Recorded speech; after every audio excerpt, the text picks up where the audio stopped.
for Milan, even 6th last season in Serie A, something of a slight improvement, but long term, of course, here, full of ambition to get back up there on level terms with all the top club sides, the ones featuring here in Asia and in the United States in the International Champions Cup. And this tour for Milan, hugely significant, just a few months on from the completion of the takeover by Chinese business interests and the end of the Berlusconi era. So in one sense, the home team here, Milan, and certainly very keen in every dimension to make themselves visible and identifiable to everybody in China. The major team rebuild well underway. Titles in a row, but confounded year after year. Trophy since they last lifted it in 2013. The appetite for success as sharp as ever. Coincidence that in his post-game interview, Thomas Muller referred to the month of April already at the end of next season as being the moment when they will finally be judged, because that's when they perhaps come up short in those big games in the Champions League. All building towards that. But the numbers of Milan jerseys in the crowd tell you the story. This is a new frontier for their club, and they want to conquer it in every sense.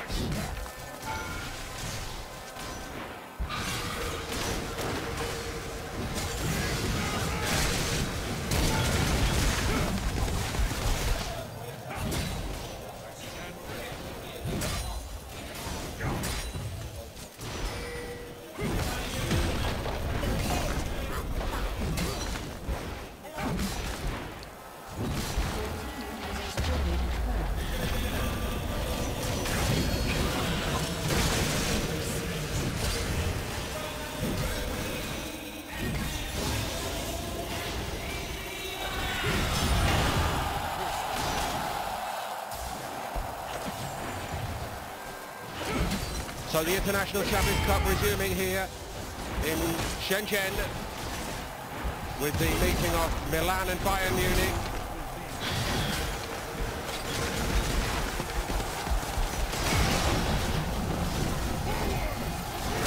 Milan 11 appearances in the European Cup final through their glorious history. Bayern Munich,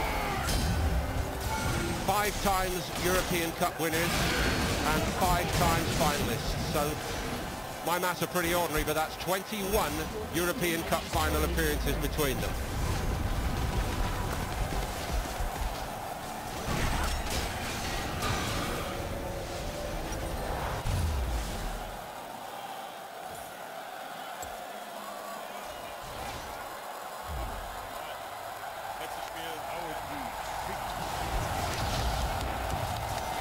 Tremendous atmosphere once more.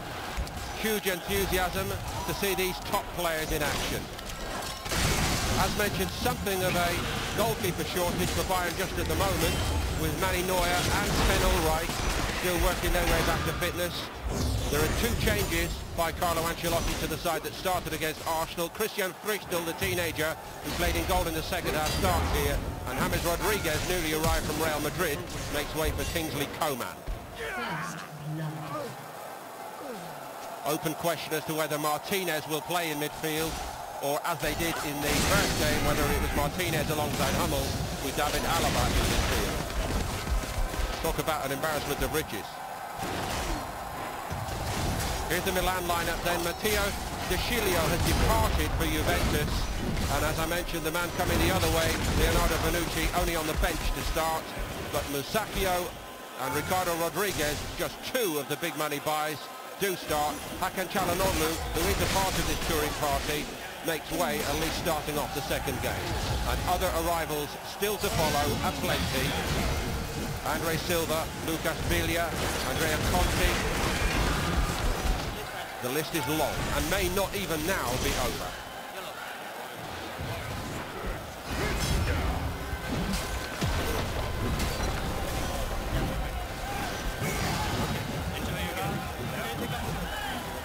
Montolivo did not feature in the opener against Borussia Dortmund for Milan.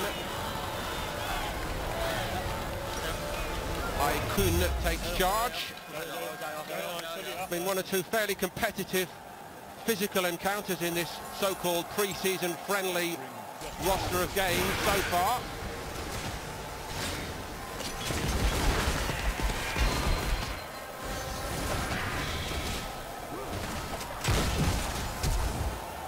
One player we'll not see on this tour for Bayern Munich is Serge Gnabry, who prospered in the Bundesliga, latterly at Werder Bremen since Arsene Wenger let him move on from Arsenal. He's newly been signed by Bayern, but he's been sent out on loan to Hoffenheim, who will play in a Champions League playoff in August. They finished 4th in the Bundesliga behind Bayern last season.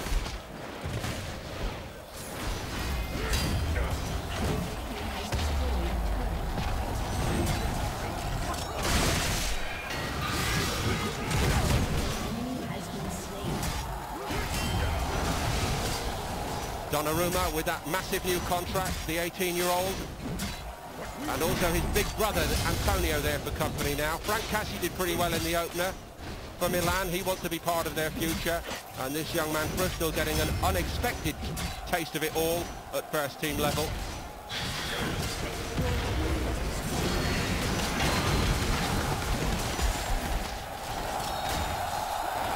And underway here. Delighted to have Keith Andrews alongside. Keith. And Paul, really looking forward to this too. I've already alluded to two of the greats of European football. In terms of where they are in pre-season, with two very different sides. Carlo Ancelotti, just the two changes, a very settled side, really focused on the start of the season. AC Milan, maybe a little bit more work to do. Not the surest of touches by Alaba, who has forecast has started in the back four, so that's a little change today by Ancelotti to have a look at that. That's not the way he started it. He's a very versatile player, isn't he? Probably suffers at times because he never really gets a run in a set position. So can Milan profit early on here? Bristol had to claim it. Wasn't a very powerful downward header by Musacchio.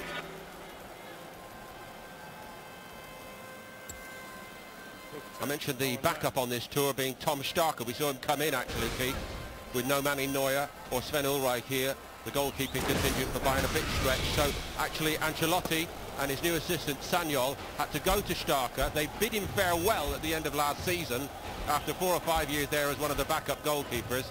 They called him 3 weeks later and said, look, are you free and could you come on the pre-season tour? Well, this is what can make or break players' careers. You know, there's opportunities. We keep saying about young players like this that maybe foreseeing their futures being in pastures new, but it can give us an opportunity to be able to play against opposition at this level. 3 seasons in a row, finishing 4th at Fiorentina. Montella.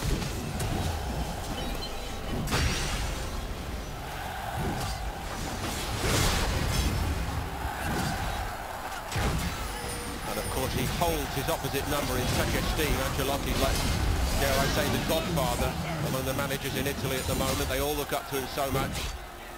Confirmation of the substitutes available to Bayern, bottom of screen. Young Pantovic came on second half against Arsenal. Borini. Bayern in this retro new kit, Keith. What do you think of it for next season? Still undecided. Really like the home kit. We get a lot of these retro third kits in this day and age, and purely comes down to the finance available, trying to get those kids to get that extra shirt. They've started quite well. It's been a good tempo to the over a few minutes.